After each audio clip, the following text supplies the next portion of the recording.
民众听到警报声，马上举落，等待公布了后，依照指示疏散出去。地动内要安怎办？南区公所办理大楼防灾演练，为何我小内到受困伫电梯内底，将对着大楼内底会拄到的状况进行实地操作。刚好趁这机会，比如说我们一开始像所谓的广播班，到避难引导班，到救护班，好到抢救班的等等的串联之间，其实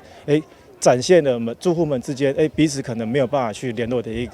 个情感。南区这几档有真侪新起的大楼管委会有自卫编组，灾害来的时阵会启动应变，同时结合自主防灾社区家己救灾、伤患救助、救火甲紧急救援，另外还佫有临时避难收容处所的开设。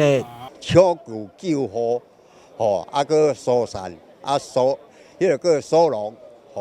拢阮时常常伫训练，所以较讲韧性社区没有办法预测灾害何时发生，那唯有透过不断的宣导跟演练，才能深耕我们在地居民的防救灾能力。每一档的9月份是国家防灾月，距离921大地震嘛已经25档。市府伫各区每一个年度做大楼防灾演练，希望建立民众居安思危的观念。那就是提醒大家，就是灾害其实就在我们身边而已，我们不知道它什么时候会发生，但是希望我们随时都做好准备。区公所会持续推动防灾整备，整合公司单位的防灾能力，伫面对着天然灾害的时阵，才会当随时应变。台南新闻所采访报道。